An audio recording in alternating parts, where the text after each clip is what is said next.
والصلاة والسلام على رسول الله وعلى آله وصحبه أجمعين أما بعد ബഹുമാന്യരെ പ്രിയരെ അസ്സലാമു അലൈക്കും വറഹ്മത്തുള്ളാഹി.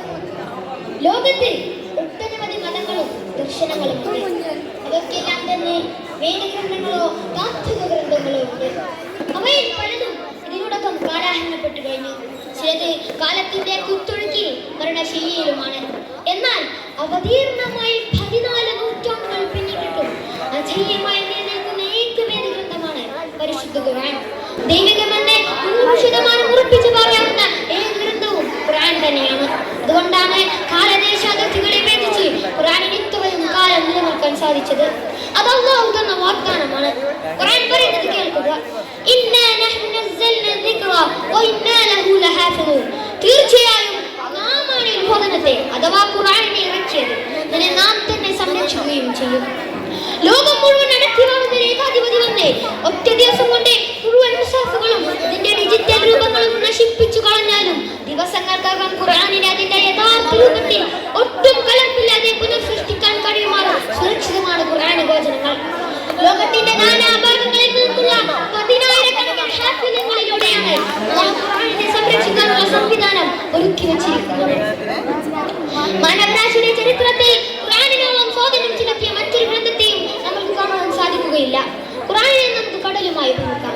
ഒരാൾ കടൽക്കര വരെ ചെന്നാൽ അയാൾക്ക് കക്കകളും ശംഖുകളും മനോഹരമായ കല്ലുകളും മാത്രമായിരിക്കും ലഭിക്കുക. എന്നാൽ അയാൾ കടലിൽ ഇറങ്ങിയാൽ അയാൾക്ക് വില കൂടിയ മത്സ്യങ്ങളും മറ്റു വിഭവങ്ങളും ലഭിക്കും. അങ്ങനെ അയാൾ ആഴക്കടലിലേക്ക് ഇറങ്ങിച്ചെന്നാൽ അയാൾക്ക് അമൂല്യമായ മുത്തുകളും പവിഴങ്ങളും ലഭിക്കും. ഇതുപോലെയാണ് ഖുർആൻ. ഓരോരുത്തരും അതിനെ എങ്ങനെ സമീപിക്കുന്നുവോ അതിനനുസരിച്ചായിരിക്കും വിഭവങ്ങൾ ലഭ്യമാവുക. അറേബ്യൻ മരുഭൂമിയിൽ ആടുകളെയും ഒട്ടകങ്ങളെയും പിടിച്ച് കൃഷിയും കച്ചവടവുമായി അപരിഷ്കൃതരായി ജീവിച്ചിരുന്ന അറബികളെ ചരിത്രത്തിൽ സമാനതകളില്ലാത്ത വിധം മാറ്റിയെടുത്തത് ഖുർആനിന്റെ മാസ്മരിക പ്രഭ ഒന്നുകൊണ്ട് മാത്രമായിരുന്നു. മുഹമ്മദ് നബി സല്ലല്ലാഹു അലൈഹി വസല്ലമയെ വധിക്കാനായി ഉരുപ്പിടിച്ച വാളുമായി മക്കയിൽ നടന്ന ഉമർ എന്ന തെരുവുകുണ്ടയെ ലോകം കണ്ട എക്കാലത്തെയും മികച്ച ഭരണാധികാരികളിൽ ഒരാൾക്ക് മാറ്റിയത് വശീകരണ ശക്തിയുള്ള ഖുർആനിക വചനങ്ങളായിരുന്നു. The golden age of Islam അഥവാ ഇസ്ലാമിക സുവർണ്ണ കാലഘട്ടം എന്ന ചരിത്രം വിശേഷിപ്പിച്ച AD 8 മുതൽ 13 വരെയുള്ള നൂറ്റാണ്ടുകളിൽ അതിമഹത്തായ കണ്ടുപിടുത്തങ്ങളിലൂടെ ലോകത്തെ വിസ്മയിപ്പിച്ച മഹാരഥന്മാരായ മുസ്ലിം ശാസ്ത്രജ്ഞന്മാർ വായിക്കുക സൃഷ്ടാവായ രചിതാവിന്റെ നാമത്തിൽ എന്ന ഖുർആനിന്റെ ആഹ്വാനത്തിൽ നിന്നും പ്രചോദനം ഉൾക്കൊണ്ടവരായിരുന്നു. യൂറോപ്പ് അന്ന് ഇരുണ്ട യുദ്ധത്തിലാണെന്ന് പ്രത്യേകം ഓർക്കണം. മറ്റു മതഗ്രന്ഥങ്ങൾ മനുഷ്യനെ മുൻപോട്ട് വിളിച്ചപ്പോൾ ചിന്തിക്കുവാനും പഠിക്കുവാനും മനുഷ്യനെ പ്രേരിപ്പിക്കുകയായിരുന്നു ഖുർആൻ ചെയ്തിരുന്നത്. ആധുനിക ശാസ്ത്ര കണ്ടുപിടുത്തങ്ങളുമായി യാതൊരു വൈരുദ്ധ്യവും കാണാൻ സാധിക്കുകയില്ല എന്നത് ഖുർആനിന്റെ അജയ്യതയ്ക്കുള്ള ഒരു നിഷേധ്യമായ തെളിവാണ്. ഖുർആൻ ഒരു ശാസ്ത്രഗ്രന്ഥമല്ല, എന്നിരുന്നാലും ഖുർആനും ശാസ്ത്രവും തമ്മിൽ ഒരു ഏറ്റുമുട്ടൽ ഇല്ല എന്നർത്ഥം.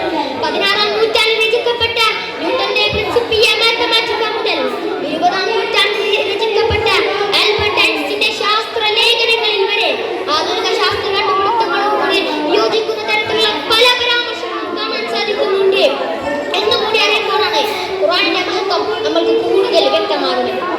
ഖുർആനിലെ 4-ാമത്തെ അധ്യായമായ സൂറത്തുൻ നിസാഇന്റെ 82-ാമത്തെ വചനത്തിലൂടെ ഇക്കാര്യം ഖുർആൻ കൃത്യമായി പറയുന്നുണ്ട്.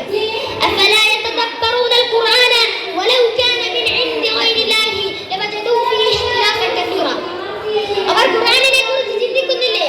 അല്ലാഹുവല്ലാത്ത വല്ലവരുടെ പക്കൽ നിന്നുള്ളതായിരുന്നു അതെങ്കിൽ അവരതിൽ ധാരാളം വൈരുദ്ധ്യങ്ങൾ കണ്ടെത്തുമായിരുന്നു. കാലം എത്ര കഴിഞ്ഞാലും ശാസ്ത്രം എത്ര പുരോഗമിച്ചാലും ഖുർആനിൽ യാതൊരു വൈരുദ്ധ്യവും കണ്ടെത്താൻ സാധിക്കില്ല എന്ന് ഉറപ്പിച്ച് പറയാവുന്നതാണ്. ഞാൻ അവസാനിക്കുകയാണ്. അല്ലാഹുവിന്റെ വചനങ്ങളായ